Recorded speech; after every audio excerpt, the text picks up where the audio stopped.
Hello friends, आज हम class 8 mathematics का second chapter linear equations in one variable के एक कॉन्सेप्ट को डिस्कस करेंगे।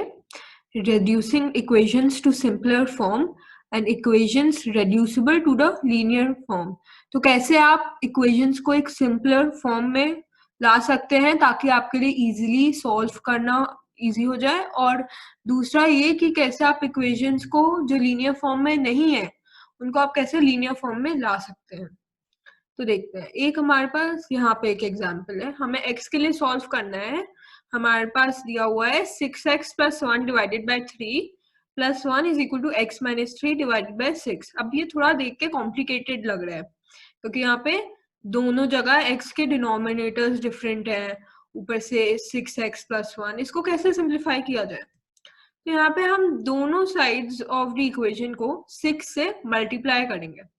ऐसा क्यों करेंगे? क्योंकि हम देख रहे हैं कि डिनोमिनेटर्स का एलसीएम 6 है, 3 और 6 का एलसीएम 6 होता है। तो we multiply both sides of the equation by 6 because it is the smallest multiple और LCM of the given denominators. तो हमारे पास क्या आएगा?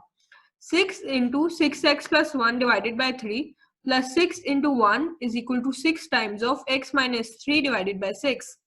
यानी क्योंकि यहाँ पे 6 और 3 में 3 कैंसिल होगा तो यहाँ पे 2 बचेगा, तो twice of 6x plus 1 plus 6, क्योंकि 6 into 1 6 होता है, is equal to x minus 3, क्योंकि यहाँ का 6 और यहाँ का 6 कैंसिल हो जाएगा। अब ये सॉल्व करना काफी इजी है, आप इसे ओपन कर सकते हैं। आपके पास आएगा 12x plus 2 plus 6 is equal to x minus 3, यानी 11x plus 8 is equal to minus 3। ऐसा क्यों हुआ? क्योंकि आपने x को इस तरफ ट्रांसपोज कर दिया, तो 12x minus x 11x, और यहाँ पे 2 plus 6 को आपने plus 8 लिख दिया। अब आप 8 को इस तरफ ट्रांसपोज कर सकते हैं, तो आपके पास आएगा 11x is equal to minus 3 minus 8, यानी 11x is equal to minus 11। अब ये सॉल्व करना काफी इजी है, आप दोनों तरफ 11 से डिवाइड करेंगे तो आपके पास x की वैल्यू आएगी -1। तो x इज इक्वल टू -1 इस इक्वेशन का सोल्यूशन है। वेरीफाई भी कर सकते हैं यहाँ पे, आप LHS में x की वैल्यू -1 पुट करके देखें और RHS में भी x की वैल्यू -1 पुट करके देखें। LHS में जब आप ऐसा करेंगे तो आपके पास आएगा 6 into -1 plus 1 divided by 3 plus 1, यानी -5/3 प्लस 1, यानी -2/3। और RHS में अगर आप यहीं पुट करेंगे तो आपके पास आएगा -1 -3 डिवाइडेड बाय 6, यानी -4 डिवाइडेड बाय 6, यानी -2 डिवाइडेड बाय 3। तो हमारे पास LHS is equal to RHS आया x इज इक्वल टू -1 के लिए। तो हमने ये सोल्यूशन वेरीफाई कर लिया है।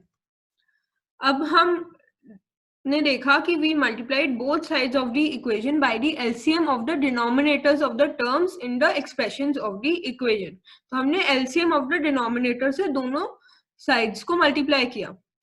In this example, we brought the equation to a simpler form by opening brackets and combining like terms on both sides of the equation। तो इस equation में को हम काफी simplify कर पाए और easy to solve कर पाए जब हमने brackets open कर लिए और सब like terms को एक तरफ ले गए। अब ऐसे हम इस टाइप की इक्वेशन को इजीली सॉल्व कर सकते हैं। हम इस अभी आप ये देख रहे हैं तो ये लीनियर इक्वेशन नहीं लग रही है, क्योंकि लीनियर इक्वेशन पे हमें पता है कि जो पावर होती है वो x की वो 1 होनी चाहिए। तो यहाँ पे आप देख रहे हैं कि ये इक्वेशन लीनियर है नहीं, यहाँ पे x की पावर 0 है, यहाँ पे भी x की पावर 0 ही दिख रही है, क्योंकि कुछ x का टर्म डिवाइडेड बाय दूसरा x का टर्म।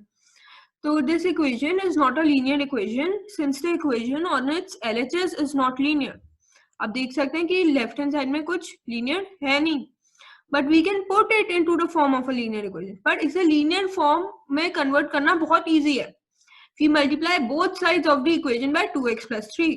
हम दोनों साइड्स ऑफ द इक्वेशन को 2x plus 3 से मल्टीप्लाई करेंगे। ऐसा क्यों करेंगे? क्योंकि एक तो हमें पता है कि 2x plus 3 की वैल्यू 0 नहीं हो सकती, क्योंकि ये डिनोमिनेटर में है, तो ये हो ही नहीं सकता, क्योंकि तब ये नॉट डिफाइंड हो जाएगा। तो ये तो हमें पहले से पता है कि 2x plus 3 की वैल्यू 0 नहीं हो सकती। और हम ऐसा इसलिए कर रहे हैं क्योंकि यहाँ पे हमें दिख रहा है कि ये अगर हम मल्टीप्लाई करेंगे तो ये लीनियर फॉर्म में आ जाएगा। तो हमने दोनों तरफ जब 2x plus 3 से मल्टीप्लाई किया तो इस साइड पे 2x plus 3 और 2x plus 3 कैंसिल हो गए, तो इस साइड पे सिर्फ x plus 1 बचा, और इस साइड पे 2x plus 3 into 3/8 बचा। अब ये एक लीनियर इक्वेशन के फॉर्म में दिख रहा है, क्योंकि यहाँ पे भी डिग्री ऑफ x 1 हुई, यहाँ पे भी डिग्री ऑफ x 1 हुई।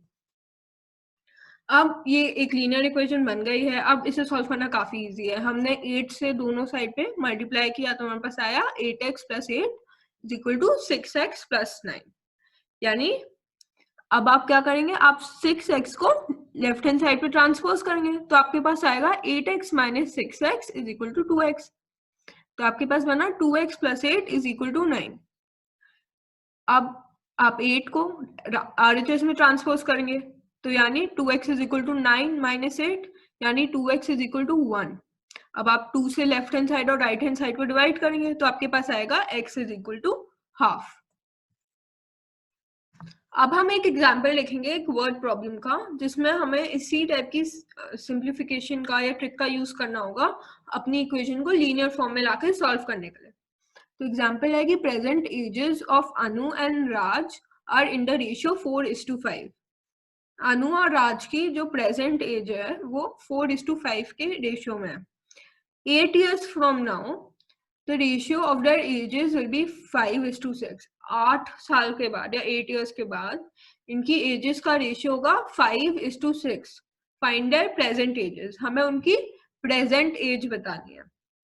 तो क्वेश्चन के हिसाब से हम अपने वेरिएबल्स डिफाइन करते हैं।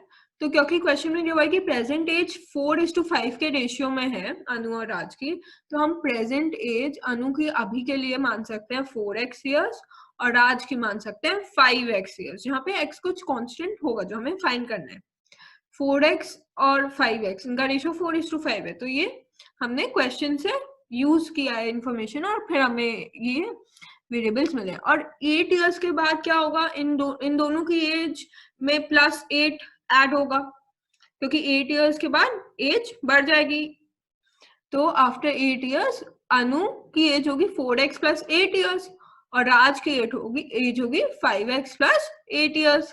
अब क्वेश्चन में और क्या दिया है, क्वेश्चन में दिया है कि आफ्टर 8 years इनकी एज का रेशियो 5:6 होगा और हमने वेरिएबल्स के टर्म में निकाला है कि अनु की एज 4x + 8 है और राज की एज 5x + 8 यानी 4x + 8 divided by 5x + 8 will be equal to 5/6। अब इस टाइप की इक्वेशन एक लीनियर नहीं है पर हम इसे लीनियर फॉर्म में कन्वर्ट कर सकते हैं। तो इस इक्वेशन को लीनियर इक्वेशन में कन्वर्ट करना बहुत इजी है। हम क्रॉस मल्टीप्लिकेशन का यूज करेंगे। क्रॉस मल्टीप्लिकेशन में क्या होता है, आप LHS और RHS के डिनोमिनेटर्स को से मल्टीप्लाई करते हैं दोनों साइड्स को। तो जब आप ऐसा करते हैं तो जो RHS का डिनोमिनेटर है वो LHS के न्यूमरेटर में आ जाता है और जो LHS का डिनोमिनेटर है वो RHS के न्यूमरेटर में आ जाता है। तो यानी अब बेसिकली क्या होगा, अब 4x + 8 × 6 हो जाएगा एंड 5 × 5x + 8 हो जाएगा। तो आपने बेसिकली आप ये भी कह सकते हैं एक तरीके से कि आपने LHS और RHS दोनों को मल्टीप्लाई किया है 6 × 5x + 8 से। इसी को क्रॉस मल्टीप्लिकेशन कहते हैं। क्रॉस मल्टीप्लिकेशन से हमारे पास आएगा 6 × 4x + 8 is equal to 5 × 5x + 8 क्योंकि 5x + 8 LHS का डिनोमिनेटर था और 6 RHS का डिनोमिनेटर था। अब इसे ओपन करना काफी इजी है। हमारे पास आया 24x + 48 is equal to 25x + 40। अब देखिए यहाँ पे आपने 40 को LHS की तरफ ट्रांसपोज किया तो आपके पास हुआ 48 - 40 यानी 8। तो 8 + 24x is equal to 25x। अब आपने 24x को RHS में ट्रांसपोज किया तो आपके पास आएगा 8 is equal to 25x - 24x यानी 8 इज इक्वल टू x। तो हमारे पास x जो कांस्टेंट हमने डिफाइन किया था उसकी वैल्यू आई 8 के इक्वल।